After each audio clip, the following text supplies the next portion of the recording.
तो नमस्कार मेरे प्यारे बच्चों, मैं आज आपके लिए लेकर आया हूं बंगाल का अगला सेगमेंट। और आज हम बात करेंगे बक्सर के युद्ध के आगे। देखिए, बक्सर के युद्ध के परिणाम क्या थे। बक्सर के युद्ध के बाद दो संधियां हुई इलाहाबाद में, और इलाहाबाद की संधि के तहत अंग्रेजों को बंगाल, बिहार और उड़ीसा की दीवानी अधिकार प्राप्त हो गए, और यहीं से कंपनी की प्रशासनिक वैधानिकता हो गई। अब उसे वैधानिकता प्राप्त हो गई थी शाह आलम द्वितीय से, तो अब वह बंगाल में नियंत्रण करने का प्रयास करेगी और कई तरीके से नियंत्रण करेगी। वो नवाब को निजामत के अधिकार सौंप देगी और स्वयं उसने दीवानी अधिकार प्राप्त कर लिए हैं। यह जो बक्सर का युद्ध था, यह हमें बहुत कुछ सिखा गया, और इसके साथ ही यही युद्ध था जिसने बंगाल के स्वरूप में परिवर्तन कर दिया था। यदि ये इलाहाबाद की संधियां ना हुई होती तो कंपनी को अभी घुसपैठ करने की जगह ना मिली होती, लेकिन कंपनी की घुसपैठ हो गई बंगाल में। बंगाल के शासन में हस्तक्षेप स्टार्ट हो गया उसका। और आइए देखते हैं कि इस हस्तक्षेप को करने वाले क्लाइव ने कुछ और कार्य कर दिए हैं। उसने कहा, मैं आपसे 2 कदम आगे जाऊंगा, आप नवाब हैं तो हम उनसे 2 कदम आगे बढ़ जाएंगे। और इसीलिए उसने बंगाल में द्वैध शासन स्टार्ट कर दिया। दोहरा शासन, द्वैध मतलब दोहरा शासन। देखिए भाई, होता क्या है। क्लाइव द्वारा, जो कि 3 मई 1765 से 20 जनवरी 1767 तक बंगाल में रहा था, उसके द्वारा अगस्त 1765 से द्वैध शासन प्रारंभ कर दिया गया। ये द्वैध शासन प्रारंभ तो कर दिया, लेकिन अंग्रेज कभी संतुष्ट क्यों नहीं हुए। अंग्रेजों को कभी संतुष्टि नहीं मिली। हमारी स्वतंत्रता तक अंग्रेज वैसे ही बिलखते रहे। लेकिन एक चीज आपने नोटिस की होगी कि अंग्रेजों ने संघर्ष नहीं छोड़ा। जैसे कि हमारे भारतीयों ने अपने देश को बचाने के लिए संघर्ष किया है, वैसे ही अंग्रेजों ने भी संघर्ष किया है। हम यहां अंग्रेजों को महिमा मंडित नहीं कर रहे हैं, लेकिन देखिए कि 1857 की क्रांति में ऐसे ऐसे उदाहरण मिलते हैं कि क्रांतिकारियों ने अंग्रेजों को परिवार सहित मारा था। तो जब क्रांतियां होती हैं ना, तो दोनों ही साइड से लोग मरते हैं। और ये क्रांतियां लोगों के स्वरूप को नहीं देखती कि वो बच्चे हैं कि स्त्रियां हैं। क्रांतियों में लोग केवल मारना जानते हैं। क्रांति एक भभक है जो अंदर से उठती है, मन से उठती है, और वो लोगों को समेटते हुए चली जाती है। तो लोग दोनों साइड के मर रहे थे और अंग्रेज संतुष्ट नहीं हो रहे थे। अंग्रेजों का एम था बंगाल को प्राप्त कर लेना, लेकिन बंगाल से संतुष्ट नहीं हुए, और वो आगे चल के अपनी गतिविधियों को बढ़ाते रहेंगे और इसी तरह संघर्ष करते रहेंगे। अंग्रेजों ने हमें बहुत कुछ सिखा दिया है। अरे, जिनके पीछे भारत की पूरी जनता लगी थी उनका विरोध करने में, वो उनको डिगा नहीं पाई थी। और यहां तक कि 1947 की स्वतंत्रता के समय तक भी वो डिगे नहीं थे।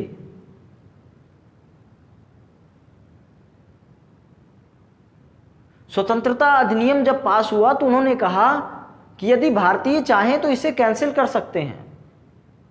अब समझिए कि उन्हें अब भी आस थी कि हो सकता है कि भारतीय इसे कैंसिल कर दें। यह होता है आपका दृढ़ निश्चय। भले ही आपको अंग्रेजों ने सिखा दिया हो ये, लेकिन कभी कभी आपको अपने शत्रु से भी बहुत कुछ सीखना पड़ता है। और जब आप अपने आप को शत्रु के नजरिए से सोचते हैं, तब आप सफल होंगे। आइए देखते हैं फिर क्या हुआ कि बंगाल में दोहरा शासन लग गया। एक तरफ कंपनी हो गई, दूसरी तरफ नवाब हो गया।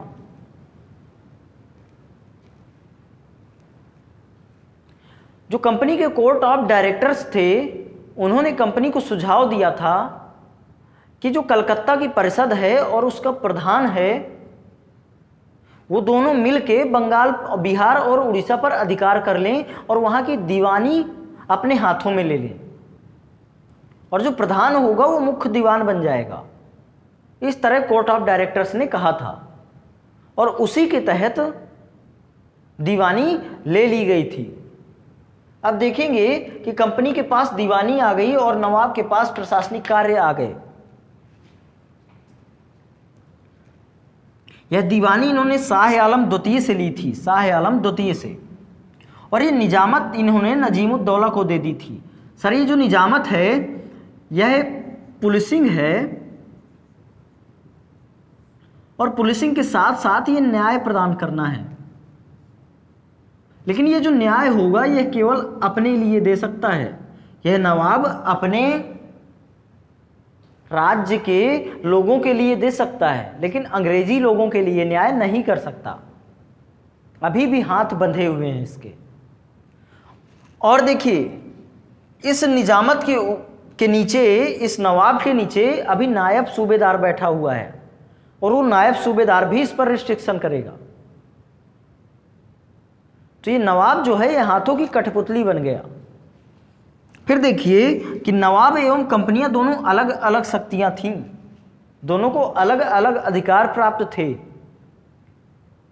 वैसे तो कहा था अंग्रेजों ने कि हम आपके अधिकारों में हस्तक्षेप नहीं करेंगे, लेकिन फिर भी अंग्रेज हस्तक्षेप कर देते थे क्योंकि उनके पास पैसा था और इस नवाब के पास केवल प्रशासन था, और उस प्रशासन के अंदर भी जो सैनिक थे वो भी अंग्रेजों के थे। तो बेचारा नवाब कितना परेशान रहा होगा। फिर देखिए आगे क्या होता है। दीवानी क्या थी? दीवानी, दीवान कौन सा व्यक्ति था? जो उस समय कलकत्ता परिषद का अध्यक्ष था वही दीवान था, और इस समय जो दीवान बनेगा वो क्लाइव बनेगा क्योंकि क्लाइव ने स्टार्ट किया है। तो दीवान क्लाइव हो गया। और अब इसको अधिकार क्या प्राप्त है? बंगाल, बिहार और उड़ीसा में मालगुजारी और आंशिक न्याय, मतलब है कि यह आंशिक न्याय भी प्रदान कर सकता है। जो इसकी बस्ती के आसपास के लोग हैं उनके मामलों को यह सुन सकता है, उन पर न्याय निर्णय कर सकता है। और इसके साथ ही मालगुजारी मतलब है कि कर व्यवस्था जो है उसको भी अपने हाथ में नियंत्रण में ले सकता है। ये दीवान को अधिकार प्राप्त थे। और दीवान आपका उस समय कौन बनेगा? क्लाइव बनेगा। क्लाइव, मुख्य दीवान क्लाइव होगा क्योंकि वही बंगाल का गवर्नर है, तो वो मुख्य दीवान होगा। फिर देखिए कि दीवानी दो हिस्सों में बटी थी। देखिए बंगाल की अलग थी और बिहार की अलग थी, क्योंकि एक मुख्य दीवान हो गया, लेकिन मुख्य दीवान हर जगह नहीं पहुंच सकता, उसके लिए उसे नायब दीवान रखने पड़ेंगे। और वो नायब दीवान दो व्यक्ति होंगे, मोहम्मद रजा खां और सिताब राय। ये दो व्यक्ति थे। मोहम्मद रजा खां बंगाल में दीवानी संभालता था और सिताब राय बिहार में दीवानी संभालता था, लेकिन ये थे नायब दीवान, मतलब उप दीवान कह सकते हैं, और ये दो जगहों पर संभाल रहे थे। आगे देखेंगे कि नायब दीवान के कार्यालय थे, अपने अपने कार्यालयों में नायब दीवान रहते थे। जैसे कि मुर्शिदाबाद में मोहम्मद रजा खां रहता था, ये मुर्शिदाबाद पश्चिम बंगाल में पड़ता है, और वहाँ पर मोहम्मद रजा खां रहता था। और पटना में सिताब राय रहता था। ये दोनों लोग अलग अलग जगह पर रहते थे, और वहीं से ये लोग पूरे के पूरे अपने क्षेत्र के कर व्यवस्था को कंट्रोल करते थे। इन्होंने देखिए कर क्या रखा था। ये जो नायब दीवान थे, नायब दीवान, इन्होंने जमींदारों को नियुक्त करके रखा था, जमींदारों को। और जमींदारों से ये लोग कह देते थे कि आप विभिन्न जनता से, जो भी लोग हैं वहाँ के, उनसे आप पैसा लेकर आओ और हमें सौंप दो। तो देखिए जमींदार ज़्यादा से ज़्यादा शोषण करके उनसे पैसा खींचने का प्रयास करेंगे। और फिर पैसा नायब दीवान के पास जाएगा, और नायब दीवान के बाद पैसा दीवान के पास चला जाएगा, और इस तरीके से पैसा विभिन्न भागों में पहुंच जाएगा और कंपनी उसे अपने विभिन्न क्षेत्रों में भेज देगी, अलग अलग जगह पर बंटवारा कर देंगे। फिर देखिए कि दीवानी के कारण क्या थे, कंपनी ने क्यों चुना, कंपनी ने केवल दीवानी ही क्यों चुना, कंपनी ने प्रशासनिक अधिकार क्यों नहीं चुना। प्रशासनिक अधिकार लेने चाहिए थे कंपनी को। यदि शासन ही करना था तो आप प्रशासनिक अधिकार लो, दीवानी भी ले लो, आपके हाथ में है, लेकिन उन्होंने नहीं लिया। कारण क्या था? कारण था कि कंपनी को ब्रिटिश संसद के हस्तक्षेप का डर था। ये जो कंपनी के डायरेक्टर्स लोग थे यह भी सोच रहे थे कि यदि हमने बंगाल में प्रशासन को हाथ में लिया तो जो ब्रिटिश संसद है वो कह देगी कि प्रशासन हमें सौंप दो, और इसलिए इन्होंने मना कर दिया था कंपनी को। फिर देखिए दूसरी बात क्या थी कि कंपनी के शेयर धारकों की सलाह कि यदि कंपनी बंगाल, बिहार और उड़ीसा में शासन करने लगेगी तो व्यापार पे ध्यान नहीं देगी, और किसी कंपनी का कोई शेयरधारक अपनी हानि नहीं करवा सकता। इसीलिए कंपनी ने दीवानी अधिकार लिए थे और प्रशासनिक अधिकार नहीं लिए थे। अब देखिए कि जब क्लाइव ने बंगाल में द्वैध शासन लगा दिया तो इसके बाद उसकी कुछ कमियां निकल के सामने आई। उन कमियों को क्लाइव दूर नहीं कर पाया, इसलिए द्वैध शासन असफल हो गया। आइए देखिए वो कौन सी कमियां थीं। तो देखिए भाई होता क्या है, कंपनी की आय में 30 लाख पाउंड की वृद्धि हो गई, पर यह व्यवस्था असफल रही। कंपनी को पैसे प्राप्त हो रहे थे लेकिन व्यवस्था फिर भी फ्लॉप हो गई। देखिए अंग्रेज जो भी व्यवस्थाएं लाए हैं उनका कारण था कि वो लोग चाहते थे कि बंगाल में हम लोग अच्छे तरीके से शासन को चला पाएं और स्वयं लाभ भी कमा पाएं। दोनों ही कारण थे, इसीलिए वो लोग व्यवस्थाएं ला रहे थे और नई नई व्यवस्थाएं इसीलिए आई भी थी। लेकिन यह व्यवस्था फ्लॉप हो गई। कारण क्या था कि प्रशासन था नवाब के पास, लेकिन उसके पास पैसा नहीं था। अगर उसे कहीं सैनिक भेजने हैं, कुछ नया कार्य करवाना है, अपने राज्य में कुछ नई चीजें खुलवानी हैं, तो उसके पास पैसा नहीं है। हाँ, कंपनी उसे 53 लाख रुपया देती थी कि आप इससे निजामत करो, पुलिसिंग करो और जो भी कार्य करने हैं वो करो प्रशासनिक, लेकिन 53 लाख रुपए से कुछ नहीं हो सकता था बंगाल में। ऊंट के मुंह में जीरा जैसी चीज थी। और जिनके पास दीवानी थी, जिनके पास पैसे का अधिकार था कंपनी के पास, वो प्रशासन ले नहीं रही थी। तो कहीं ना कहीं उल्टा स्थिति थी। सीधा स्थिति तब हो सकती थी कि ये जिसके पास दीवानी थी उसी के पास प्रशासन का अधिकार हो। तो यह भी एक कारण था इस व्यवस्था के फ्लॉप होने का। आगे देखिए कि और क्या कारण थे। कंपनी ने अधिक से अधिक धन वसूली का लक्ष्य बनाया। आपने देखा कि पिछले 2 युद्धों में कंपनी ने काफी पैसा गंवाया होगा, तो कंपनी चाहेगी कि जब हमें दीवानी प्राप्त हुई है तो हम लोग जनता को ज्यादा से ज्यादा लूट लें, जिससे जो युद्ध में खर्चा हुआ है उसकी भरपाई हो जाए। इसलिए उन्होंने ज्यादा से ज्यादा वसूली का लक्ष्य बनाया होगा। फिर आगे देखेंगे प्रशासन की अवहेलना की। पैसे खूब कमाए उन्होंने, लेकिन प्रशासन की ओर कोई ध्यान नहीं दिया।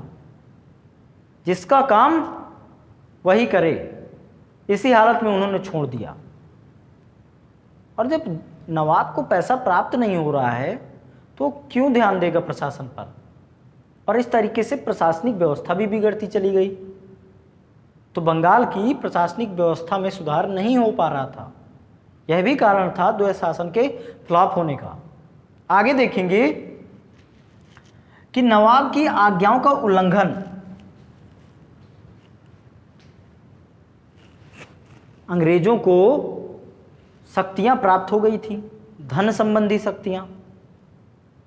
अब अंग्रेज लोग रौब में थे कि अब तुम नवाब हो तो काहे के नवाब हो। जब पैसा हमारे हाथ है, सैनिक भी हमारे हैं तुम्हारे पास, तो फिर तुम नवाब किस लिए। और इसीलिए वो लोग नवाब की आज्ञाओं का उल्लंघन करने लगे। जगह जगह आप देखेंगे कि प्रणालियां तभी चल पाती हैं जब उसका प्रत्येक व्यक्ति उसका पालन करे, लेकिन वहां जगह जगह उसकी आज्ञाओं की नाफरमानी हो रही थी। तो इस तरीके से यह सिस्टम फ्लॉप हो गया।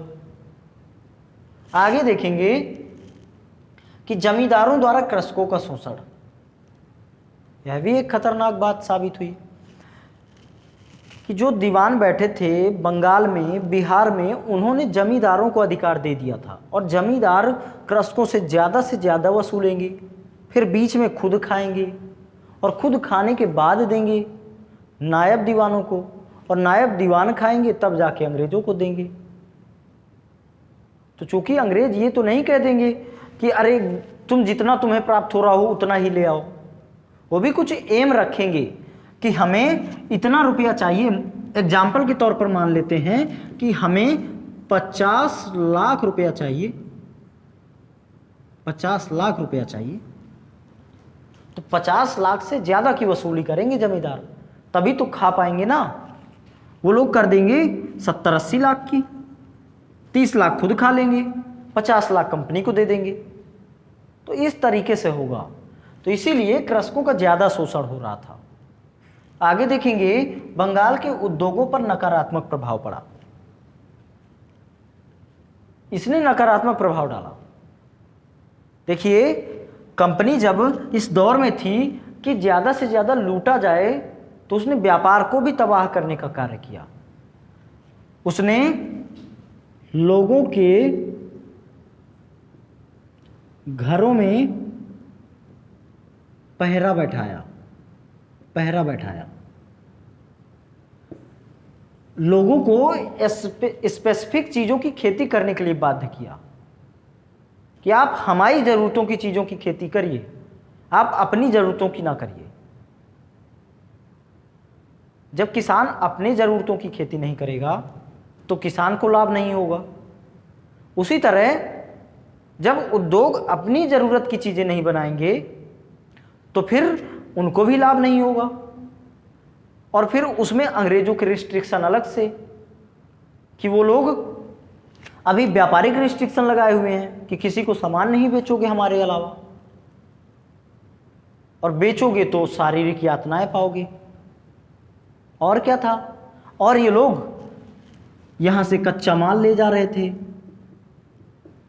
और हमारे ही कच्चा माल से कपड़े बनाकर हमारे ही देश में बेचने पहुंच जाते थे। मतलब अच्छे चीटर थे। हमारे देश से चावल ले जा रहे हैं, हमारे देश से सूत ले जा रहे हैं, हमारे देश से रेशम ले जा रहे हैं, हमारे देश से नील ले जा रहे हैं और उनको लौट के हमारे देश में बेच रहे हैं।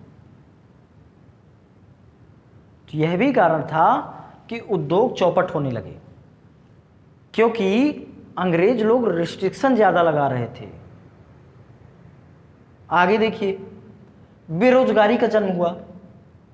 जब उद्योग बंद होंगे तो बेरोजगारी आएगी, बहुत सारे लोग अपने उद्योगों को छोड़ देंगे।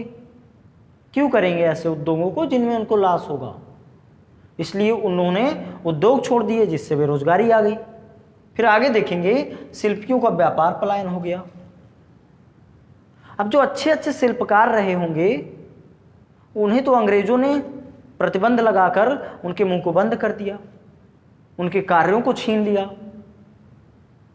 तो वो लोग सोचेंगे कि हम इस व्यापार को क्यों करें जिसमें अंग्रेजों की नज़र है। हम लोग इस व्यापार को छोड़ के ऐसा करते हैं, दूसरे व्यापार में चले जाते हैं। तो शिल्प भी ऐसे ही तो तबाह होगा। जो जिस चीज़ का कारीगर है, अगर वो चीज़ नहीं बनाएगा, दूसरी चीज़ बनाएगा, तो वो भी चीज़ खराब होगी और अपनी चीज़ तो छूट ही जाएगी। तो इस तरीके से अंग्रेज लोग शिल्प को भी तबाह कर रहे थे। और इसीलिए देखिए कि ये जो दोहरी शासन व्यवस्था लगाई थी, ये फ्लॉप हो गई थी। एक व्यवस्था और थी, ददनी व्यवस्था। ये जो ददनी व्यवस्था थी, इसमें ये लोग पहले से पैसा दे देते थे कि मान लीजिए ये कोई शिल्पी है, ये शिल्पकार है, इस शिल्पकार को इन्होंने पैसा दे दिया एक्स्ट्रा पैसा। पहले तो ये लोग प्रतिबंध लगा रहे थे, और प्रतिबंध लगाने के बाद जब उसे जरूरत होती थी तो ये लोग एक्स्ट्रा पैसा दे देते थे। ये तो साहूकारी वाला काम हो गया था कि हम तुम्हें पैसा दे रहे हैं, तुम हमारे बदले में काम करो। देखिए भाई कैसे, एक व्यापारी है, शिल्पकार है, उसको इन्होंने पैसा दिया। पहले तो पैसा देंगे तो ये शिल्पकार इनको सामान बना के दे देगा, इन अंग्रेजों को सामान बना के दे दिया। लेकिन अब रिस्ट्रिक्शन लगा रहे हैं अंग्रेज, इसके ऊपर रिस्ट्रिक्शन लगा बार बार। इसने अपने ज़रूरत की चीज़ें बनानी छोड़ दी, अंग्रेज़ों के ज़रूरत की चीज़ें बनानी स्टार्ट कर दी। और अंग्रेज़ क्या थे, 25 रुपए में 1 रुपए देने वाले थे और बाकी 24 रुपए खुद रख लेते थे। तो कहाँ लाभ होगा इस शिल्पी को, इस शिल्पकार को कहाँ लाभ होने वाला है? और जब लाभ नहीं होगा तो होगा क्या कि इसका लॉस होगा, और जो इसके खर्चे हैं उनकी भरपाई नहीं होगी। अब पैसे की फिर ज़रूरत पड़ेगी, और जब पैसे की फिर ज़रूरत पड़ेगी तो अंग्रेज लोग हेल्प कर देंगे। वो हेल्प नहीं है, वो एक कदम आगे सोचते थे। जब अंग्रेज हेल्प करेंगे तो फिर ये एहसानमंद होगा, और एहसानमंद होगा तो फिर से अंग्रेज़ों के लिए काम करना पड़ेगा। और इसी तरीके से लोग एहसान में दबाए हुए थे लोगों को। यही थी ददनी व्यवस्था आपकी। फिर देखिए कि इस व्यवस्था के फ्लॉप होने के कारण एक नया जो गवर्नर बनकर आता है क्लाइव के बाद, वो इस व्यवस्था को बंद कर देता है, और उस गवर्नर का नाम आप वारेन हेस्टिंग्स के नाम से जानते हैं। तो आइए बात करें कि क्या क्या प्रावधान कर दिए थे वारेन हेस्टिंग्स ने परिवर्तन करके।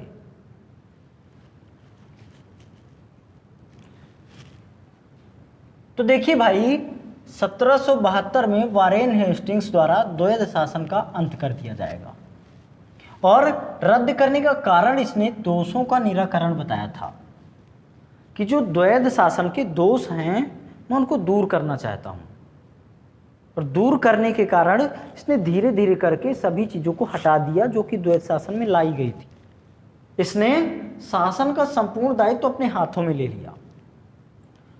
नायब दीवान और इसके साथ साथ जो दीवानी थी, उन सब चीज़ों को इसने भंग कर दिया, पूरे तरीके से भंग कर दिया गया।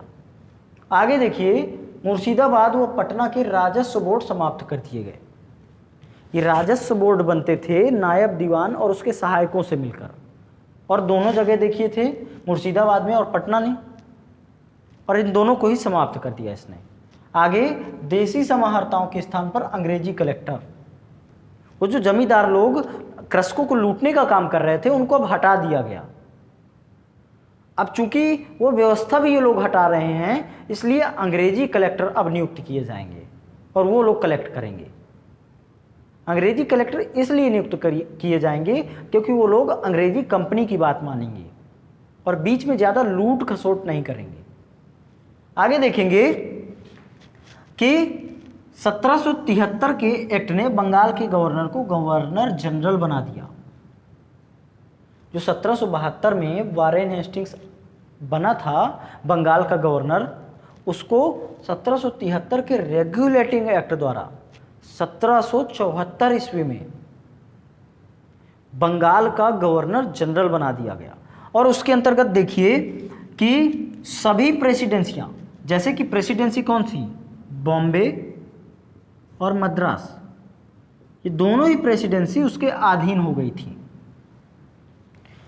अब जो कुछ निर्णय लिया जाएगा भारत में वो बंगाल के गवर्नर जनरल द्वारा लिया जाएगा और वही इन प्रेसिडेंसियों के गवर्नरों को मान्य होगा। इस तरीके की बात हो गई थी। और देखेंगे कि बंगाल ब्रिटिश राजनीति का केंद्र बन गया। बंगाल में कलकत्ता था, कलकत्ता में प्रेसिडेंट का कार्यालय था, प्रेसिडेंट के किले थे, फोर्ट विलियम जैसे कि आपका कलकत्ता में पड़ता था, वहीं आपका प्रेसिडेंट रहता था और वहीं से वह पूरे भारत को कंट्रोल करने लगा।